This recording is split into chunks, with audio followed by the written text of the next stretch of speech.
People say to me, can you make money in property starting with nothing?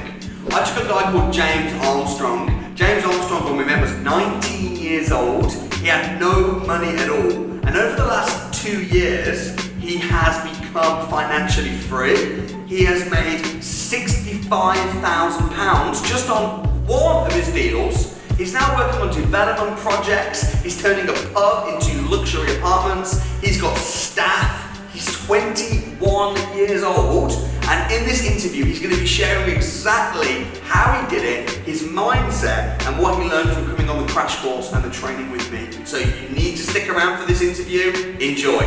James, great to have you on the show, man. Thank you so much for having me. You're like one of the shining stars of the Property Investors Academy because you're at every crash course, you're killing it in property, and you're how old now, 22? I'm 22 on Sunday. Oh, so you're still 21? I'm still 21. Great. How much money are you making in property now? I'd say deal sourcing's doing about 12 grand a month, split between Auntie and I, and then we've got developments coming out of our ears, and when they finish, anywhere between sort of 5 and 35 grand depending how many will come on. So it's crazy, Yeah. It's not normal kind of normal people's income. And when you've got the sort of deals that you've got going through, obviously each month changes from month to month depending on. So much. What's been the most impressive deal that you've done? Back in March, Yeah. about 3-4 weeks after we shot my last one on the Wednesday, I sold a portfolio of 16 houses. Yeah. And my finder's fee on that was 3% of the purchase price, which was like 65 grand, give or take. 65 In grand one deal. in one deal. Is that in your bank? It was. And what's happened to it? I've reinvested it all. Oh man! Okay, so people doing this kind of deals you're doing on the sort of volume, like making 65 grand one deal, then reinvesting it into property. Yeah. Like, people are going to be thinking right now, okay, clearly your background, you've got a really wealthy family, it's being handed to you on a plate, maybe you've taken over the family business that took years to build. Is that the case? Not at all. Not at all. Like, my parents were never against me, they weren't like a drag on my journey or anything, but they never supported me financially. They supported me like emotionally, like getting behind me. They always encouraged me to do more.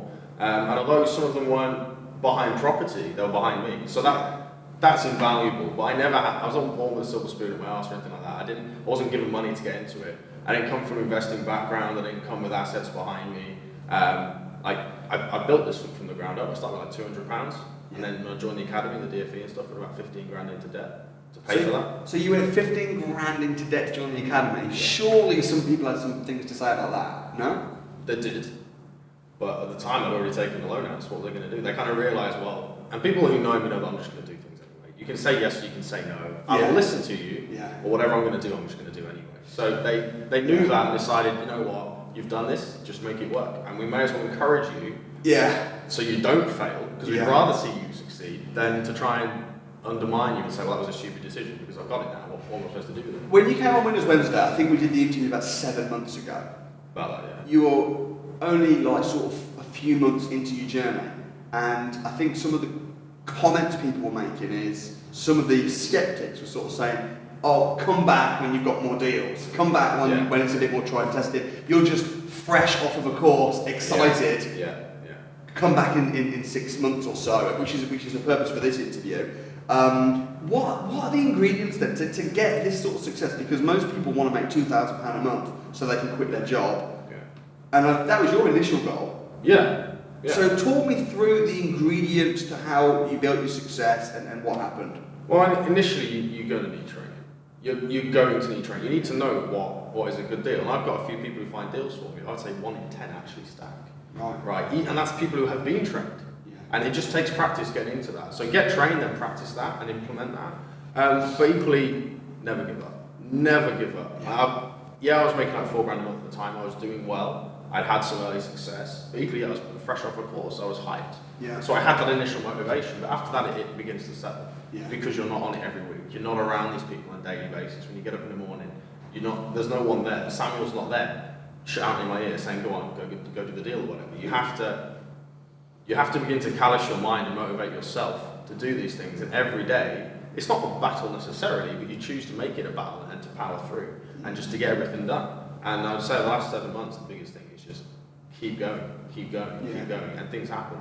if you're in a tight spot where you've got to raise finance very, very quickly, like with your castle's a prime example. Yeah. You know you just have to knuckle down for a few hours and just make it happen. Yeah. And that's as simple as it. You almost chose the Property Investors Academy with ourselves. Most people your kind of age would be going down the traditional education at university, and it's funny because people will spend £40,000 at university studying art or drama, and everyone says, "Oh, that's okay." But you went into £15,000 worth of debt on self-education with no guarantee. But then there's also no guarantee at university. No, it's just perceived guarantee that when you get a degree, you're going to get a job. What if you don't want a job? What if the job's 20 grand a year and you want 50? Yeah. But the thing is, people will pay 40 grand to go on university in the hope to get a job, which is then going to give the money. How about just to skip all that part and go straight to the money? Yeah. Why do you think people would be so much more opposed to a young person going to unaccredited self-education, such as what you did with our training, as opposed to university? I honestly don't know. Because if anything, you think, well, they're younger, so they've got less to lose. Yeah. And, you know, if it does go wrong, they've got the rest of their life to build it back up again. Mm-hmm. So, I honestly have no idea. I think it's society and culture. Like, the government and everybody who are in this country, they don't want you to be successful. Mm-hmm. So they're going to want you to go down that route. So it's sort of, I wouldn't say brainwash, it's a bit harsh, but it's ingrained in your mind from the day that you're born that you're going to uni and getting a normal job. Yeah. Like, that is the path, unless you've seen something else. And don't get me wrong, occasionally, if you want to be a doctor, you need it. You need the certificate you need to go down that route. But if you want to be a businessman, or if you want to make money, you want to be rich, you want to be a property investor, university is probably the worst. It doesn't make sense. No? It doesn't make any sense at all. But then, go on. For me, when I was thinking, do I go to uni or not, this is before I found property. Yeah. What I said to myself was, you know what, I don't think I want to go to uni. Let's do something else on one condition. And that is in 3 years' time, when I would have graduated from uni, whatever I'm earning then in whatever job I'm doing, as long as it is at least as good as or better than what I would have got on a grad scheme or grad job, then I've made it. I'm happy. I've done it and I've blown it out of the water. Did you go to college? I did. So when did you finish education? I was 18. And what did you study at college? Maths, physics, biology, chemistry. Are you glad you did that? I enjoyed it, but if I could have not done that and gone into property at 16, I'd have done that. So if you went back, you wouldn't even go to college? I don't think I'd go to school, to be honest. I wasn't a fan of education. It's good fun, but it doesn't work. But in real life, usually what happens is, as Robert Kiyosaki would say, is the A-star students work for the C and the D students. And the C, D students are the people that run the companies and make because they're told they can't do anything. Yeah. They're told they can't get a job. So I think, well, I've got no other option to make my own. And as soon as you try it, you realise, oh wait, the business is easy. You just need the right So you think that's the reason, because they fail in school, they can't go down the university academic route, so they're forced to go down. I think a lot of them are, You're forced to do something creative because society will tell you that, you've got C's and D's and E's. You're not worth anything. Yeah. You're not capable of it.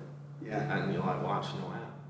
So I'm going down a different route. What do you make your friends just at church and general people that are your age? Because you're not the typical, I know you're almost 22, but you're not the typical 21-year-old. Yeah.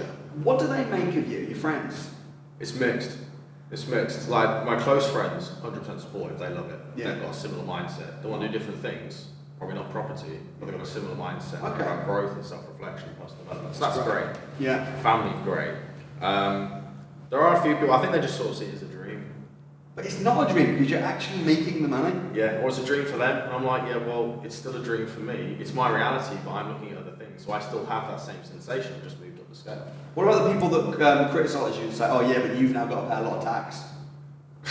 We get better tax breaks. They just don't know who to talk. They haven't spoken to the right people. We get way better tax rates. I could work less hours, earn more money and get better tax breaks. Of course. The world's not fair. I don't complain about it. I just play by the rules. You follow the rules. Exactly. Rich people don't pay much tax. No. Donald Trump pays like 13 grand a year or something. He's a self-made billionaire. when he releases it, we'll see. But yeah, Donald Trump won't pay much tax. No. Is that not unfair? Well, the rules are there for everyone to follow, so I'd argue they are fair. I think the thing is, when you don't pay tax, it's because you follow the rules, and by following the rules, you're actually doing what the government want. Yeah. In a way. So the people that get crippled by tax tend to be people that are uneducated. Yeah. again, Robert Kiyosaki would say the poor and the middle class are the people that pay most tax. Rich people don't really pay much tax. Voted it in. What's that? When tax was originally like designed, if you will, by the government, it was the poor and middle class that voted it into existence. Yeah, but the thing is, you being an entrepreneur, all the training that you've invested in with me, what is that? It's tax deductible. It's a tax write-off. It doesn't make any sense. The government effectively pay for 19% of it. Corporation tax. Yeah. And if I stay at a hotel when I'm there, they pay for that as well. Yeah. Like I say, we don't make. And you go out for dinner with your business partner. You can write that off as well. Yeah. So you just keep writing all this stuff off. Yeah. If you have to pay for something yourself, you probably shouldn't pay for it. In some respects, yeah. I mean, even when I'm going around doing business trips across the world, don't get me wrong, I'm having a good time. Oh yeah, we love what we do though as well. But it's a tax write-off. If I'm flying to Miami to meet Grant Cardone and do business and that, it's a tax write-off. Yeah. So and that's something again that you've learned and studied. Yeah, and I don't even have to know that much about it. I mean, I work with Anthony on a regular basis. He hasn't got the first clue about tax. Yeah, he still benefits from this as well. How did you guys connect? What happened there? The eviction, man. The eviction. It was so good. And I say, regardless of any 20 grand that was available for people to win, the most value that anybody got from that, and everyone said the same thing, is what you learn about yourself. Yeah. And what putting yourself in those positions makes you feel. Like, when I went into it, I was like, I haven't really felt truly outside my comfort zone for a while. And I want to be, because you grow, right? Yeah. And I went in there, and I was very much put outside my comfort zone. And I loved it. I thrived off it. And now I'm looking for the next thing where I can do something like that as well. And I'll keep giving you stuff, don't you worry about that. Yeah. So just for anyone who doesn't know, the eviction was a challenge that we did for Academy members. Yeah. You got a lot of hate though about that. Yeah, we all did. Yeah, you did actually. But that's part of the The development. funny thing is, people were saying about you online, oh, you don't know what you're doing, you're useless, but it's like, you're still making pretty good money doing property. Yeah. So ultimately, you can't be that useless. No, and the people I work with seem to like me, and they're very happy. And Yeah. I got a client about 3 days ago who's got like 3 or 4 million in the bank. Yeah. And then he wants to work exclusively with me. And you've had people reach out from Google and stuff. Yeah, all over the world. All over the world. But I'm talking people that have got millions of pounds saying, James, I want you to be our designated deal sourcer. Yeah. I want you to invest our millions of pounds. How do you get to that? How do you get to that level? Tell the world you're a property investor, all in one property investor. I think part of it is, people ask me all the time, how do you attract foreign investors versus UK investors? And it's like, well, I tell people I work with foreign investors. Yeah. You've never told anybody, why would a foreign investor ever think to work with you? Yeah. Like, there's a balance between you finding them and them finding you, and you never really know which one it's going to be. So, yeah, just tell people what it is you're doing. Start putting yourself in places where it's going to happen. If you're in a PIN meeting in Hull, you're probably not going to find anybody from overseas. But if you're in the centre of London and networking event or a conference with a couple of hundred people, let's say we go to one of your crash courses or a success resource event, I book onto these courses all the time just to go and network the room, find out who's there, because it's like your brand or Success Resources brand that have attracted in these people who are flying at 8-12 hours. You're literally bringing them to the country for me, and I can just turn up and network the room and benefit from the education. Yeah. And that's one of the things that you do as well. You go to all the training programs. You must have invested a lot into yourself. Yeah. Basically, any program that we've got going, you will be registering. Yeah, and before it's available, like you'll say, we'll bring out something next month or whatever, and I'll be like, I'm already booked in or whatever. Just the eviction, the academy, the DFE, the crash courses. Any trips that we're doing, you're just there. Yeah. So and the money that you're making, you're not even spending on yourself. You're not. I spend some. Okay, cool. I spend some. Most of it, but the vast majority is reinvested. Yeah. You invest it, and what do you invest your money in? These days, buying for every finance developments. I put some money into some rent to SAs as well. Yeah. They're doing well? They are now, yeah. How much are you making on those? They stand to make about 6 or 7 grand a month, but I've got joint venture partners and stuff to split up. Mine takes 3 grand. Yeah. You do a lot of joint ventures, like we've even done it just in a deal together. Yeah. Talk to me about the deal we've just done. That's a really nice house. I sent it out on the list a couple of times to try and sell it. For some reason, it wasn't selling. I think it's the cash flow slide. And there's a buyer for every finance up in Accrington, buying it for 48 grand. And I initially said we'll buy it with 16 grand refurb or revalue at 85, I believe £2,500–3,000 a deal. So So a £2.5 house is still. So buy it for 48. Yeah. Spend how much on it? 16 grand. 16, giving it up, so it's now beautiful. Yeah. So then altogether you've put in 54. 54 plus some stamp duty and other bits. And then the new value is 85. 85. 85. What a cracker. It's a really nice house. The best bit about it, like I say, we're leaving about 2.5, 3 grand in. I took the builder around a couple of weeks ago, like get the hard quotes, everything like that, and it's coming in 12,800 quid. So I'm actually, the whole house will cost me 50 quid. 50 grand. 50 pounds. 50 pounds for the house. 50 pounds? After I refinanced everything, paid off the interest for you, all the rest of it. Yeah. 50 quid the house is. So, how, I get that you're going to put money into a deal and you're going to pull the money out. Yeah. But some people say, yeah, but you need the money to start with. Yeah, well, I don't. But you don't. I don't. Because you've got it. Or someone else like you's got it. So in this case, what, I'm financing 100% of the deal. Yeah. And then you're paying me interest. Yeah. So why would I not just buy the deal myself? You buy lots of houses yourself. Yeah. It's entirely down to you what you want to put your money into. You're still making a great return. I'll tell you why I didn't buy that house myself. Because I couldn't be bothered to drive there. Yeah.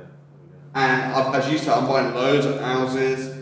And buying a house does take a little bit of work because you've got to go and see it. You've got to get to, you've got to. So I just thought, you know what? You found it. It's a great little house.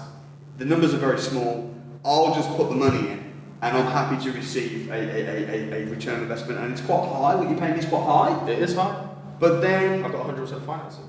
Yeah. As with any lending, the more loan to value you get, the higher the rate. Yeah. For me, it just works that I can pay the really high rate because Yeah. the deal allows me to. It's funny because sometimes people say to me, they say, Samuel, you're selling people dreams, telling people you can buy houses without using any of their own money. It's like, I'm not selling people dreams, I'm giving people the friggin' money to do it. Yeah, you're giving people the dream. I'm giving people the knowledge, I'm giving people the money, I'm giving people the dream in the first place, fine, but that's not selling someone a dream. No. And it's so possible, it's so real. I know other people in the academy have done it without you giving them money. Like they found other people. There are people in the academy joining up with each other to do it. I don't want everyone coming to me because I've got limited money. Yeah. Yeah, so I don't want people. The reason I gave you money and I'm not giving it to other people is because I'm an investor, and an investor wants to see a really high ROI. Yeah. And I'm an investor with property, but I'm also an investor with people. Yeah. And if I see people taking massive action and being successful, as an investor, I want to spend more time on the successful people. Because you get more return. Yeah. Because I know if I give you money, you're going to invest it so well, you're going to get such a, and I'm going to see you grow as a person. Yeah. I don't want to spend my time or my money on losers. Yeah. And if people come up to me and say, I haven't got the money for this, and I can't make the crash course because it's too far, but can you come to my house? No! I can't come to your house. I'm going to spend my time on people that are serious, on people that I know that when I spend my time with them, it's going to create a story, it's going to create success, it's going to create significance. Yeah. You know, because I've kind of got past the point of wanting to be successful. For me, I'm more about being significant now. Yeah. So I think it was John Maxwell who said that when you've tasted significance, success loses its taste a little bit. It pales in comparison. Yeah. So for me now, I'm at a point where I just want to just create big people. You know, I'd rather have 100 big people like you than thousands of people at the crash courses. Yeah.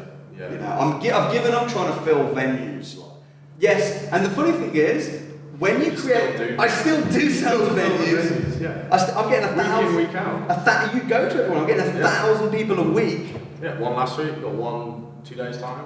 1,000. There's another one later this month, I think. Yeah, like this all the time. And you mentioned about not wanting to spend time or spend money with negative people and losers. You asked me at the start how I got to where I am and what's happened over the last 6-7 months. Yeah, I would say there probably were people who said that I was an idiot for doing what I was doing. Honestly, can't remember. I'd have just cut them out. I said, you know what, I'm not interested. Yeah. If you're going to drag me down, you're clearly not a good friend anyway. Yeah. And I appreciate for some people there will be a line, like if it's your mum or your brother or something like that, there is a line, you can't just cut those people out. Yeah. In that case, limit your time with them. Yeah. And get around people that are going to build you up. The Jim Rohn said that you are the product of the 5 people you spend the most time with. Like, it's so true. There's some people you can spend 2 minutes with, but not 2 hours. Yeah. Yeah. Some people you can spend 2 days with. Yeah, and some people you can spend 2 seconds with.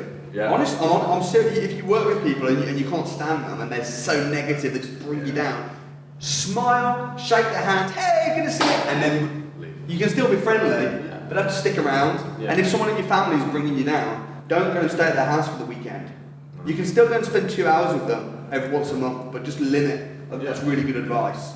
And also what you focus on expands. You know, if you say, oh, everyone's negative around me, it's probably because you're negative. You know, people come up to me sometimes, they'll say, what are the people like in America? You know, I just got back from mine, what are the people like? And I'll say, they're probably the same as the people in England.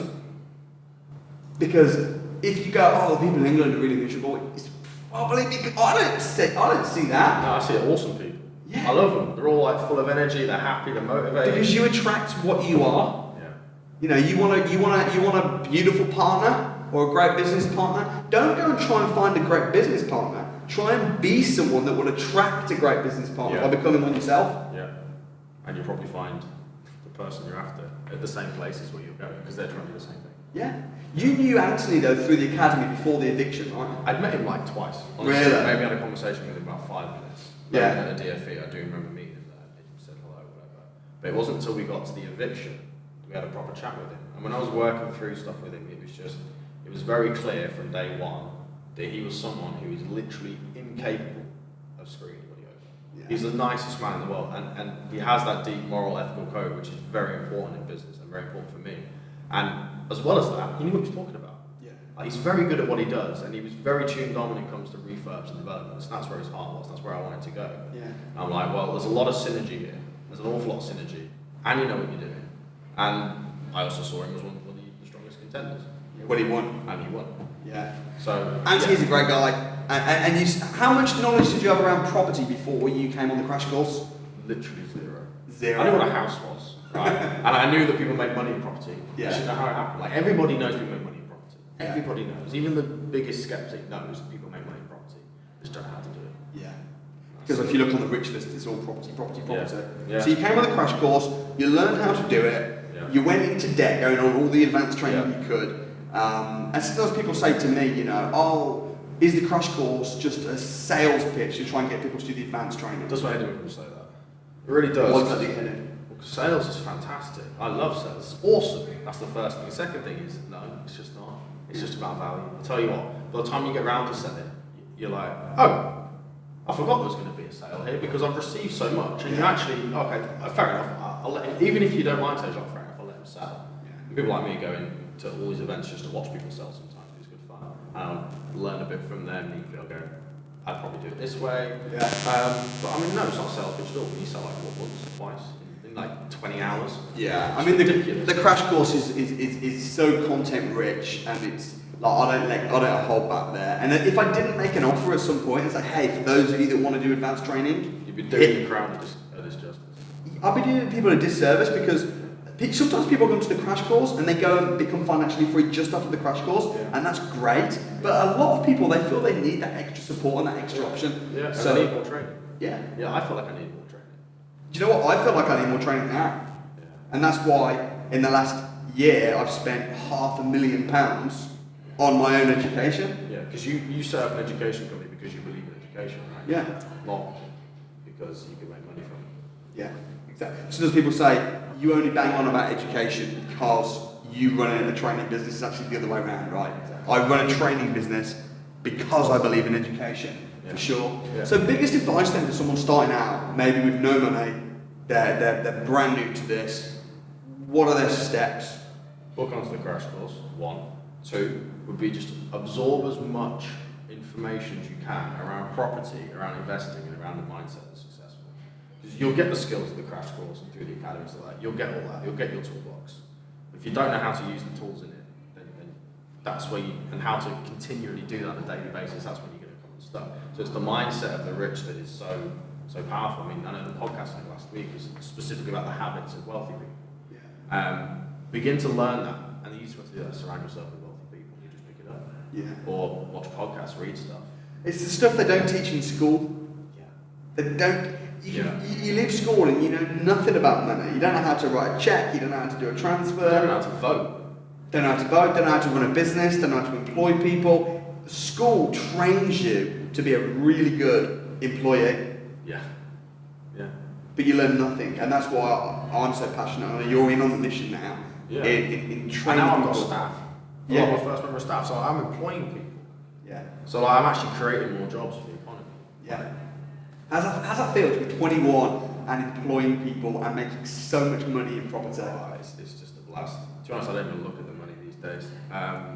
Yeah, it comes in, it goes out. Sometimes there's nothing in the bank, sometimes there's loads in the bank. I'm aware of it, but it's just not my focus. Yeah. My focus is to do more deals, because that's what I enjoy. I enjoy seeing the money come in. It's nice, don't get me wrong. Yeah. But it's not what I enjoy. I enjoy doing the deals. I enjoy being around successful people. Enjoy the journey, right? And you don't want to see money in the bank. If you've got loads of money in the bank, it means you're doing something wrong, because that money should be invested in property. Yeah. Yeah. Why do you say that? Why do you think it should be invested in property? Apart from about shrinking the bank, like now it's a fantastic time. Oh, Brexit, all the rest of it. It's a fantastic time to be buying, because everyone's scared. Yeah. Like, it's one of the first things you learn about the rich, is when everyone else is scared, that's the time to be excited. Yeah. That's when you get, like, fueled by it. So, yeah, I mean, I just don't think it should be sat in the bank. I want it in houses, I want it in things that are growing. Until I decide that I don't really want to grow anymore, which I don't think will ever happen, like, it's going as fast as possible into assets that are going to grow, so my money's working harder for me. Yeah. That's something interesting about rich people. Rich people usually don't have loads of cash on them and money in the bank, because they know that bored money disappears. Yeah. And if you've got just wads of cash on you all the time, and you've got lots of money in the bank just sitting there bored, it disappears. Yeah. Because suddenly, a boiler breaks, this. Whereas when you put that money and you invest it into yourself and into property and business, and re-put it into marketing, and you invest it and it's in assets, that's when it then produces cash flow, and then you reinvest that. Yeah. You don't want to be in a situation where you've got bored money hanging around you. No, it's one of your friends. If your money's negative and bored, you're going to be negative and bored. Yeah. It's one of your 5 people you keep around you. Every aspect of your life should be positive and should be growth focused. Yeah. I've said to people, don't focus on saving money. If you earn $3 grand a month, the maximum you can save is $3 grand a month. Focus on making more. And every single occasion, always say both, don't say either or.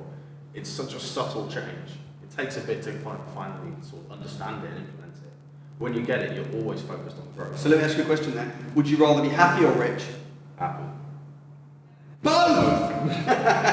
Both. I think you can be both. I just don't focus on them. But you know what though? Being an and man instead of an or man is so important, because everyone says this. Do you want to be happy or do you want to be rich? Oh, do you want to have lots of properties and a big business, or an easy life? Listen, man, being rich is pretty easy. My life now is pretty easy. Yeah. Especially because of the person I've become. Because I'm a big person. Because I look back at my problems 10 years ago, and now they wouldn't even be on my radar. No. But both. I love problems. Yeah. Probably average people avoid problems.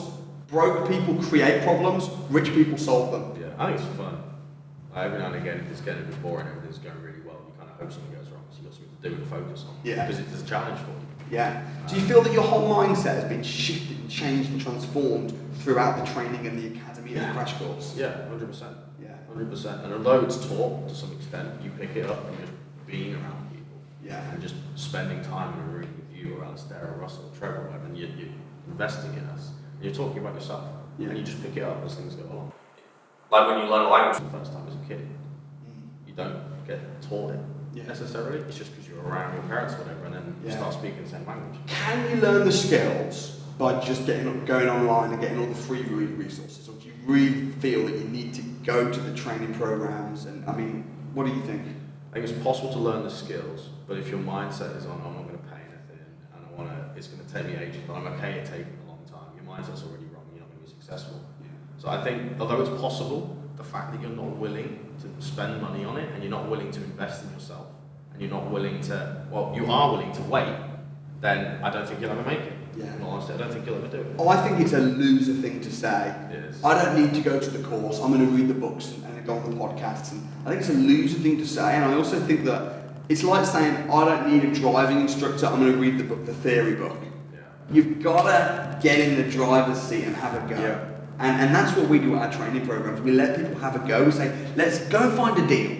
Let's have a look at your deal. Yeah. Even on the crash course. Yeah. It's letting people have a go. And if you said, I want to be a doctor, but I don't want to go to university, I want to be even a hairdresser, but I don't want to pay for the education. I just want to just have a go in the real world. Yeah. You're going to cut people's ears. Yeah. And making mistakes in the property business, it can be very costly. So I just, when people say, I don't want to attend the crash course, I don't want to attend, it's just like, dude, man. Yeah. Someone said to me recently as well, yeah, but I didn't pay for my uni because my work paid for it. I said, yeah, well, the bank paid for my education. What's the difference? Yeah. Like, stop coming up with barriers. Yeah, the bank did pay for it. Yeah, they did. And yeah, it's the exact same. Plans for the future then. I'm sure you'll be back next year on Winners Wednesday, probably again. Because what we do on Winners Wednesday is if someone, I know you came on about 7 months ago, but if someone goes on and does way more, they have more stories, then we can bring them back on, why not? So what's the plans over the next sort of 6-12 months? Development. Fully systemize the sourcing company so I can begin to step out of it, but still maintain the high quality of deals that we get. And then go straight into developments. We've got 4 on the go at the moment. Great. All fully financed, which is Great. fantastic. When you say development, you just mean The building? smallest one is a house to 2 flats, Yeah. and then the biggest one is very big, with several million. And then average size like up to flats, whatever. Yeah. And you've got some projects like that going on at the moment, haven't you? Right now, yeah. Yeah. I'm planning to come back through this week and stuff like that. Yeah, It's fantastic. it's exciting. It's fantastic. I'm really excited. And I'm glad to be in the journey. I'm glad to have you on the academy. Massive asset. And really proud of you, man. So good job. Cheers, man. Thank you. You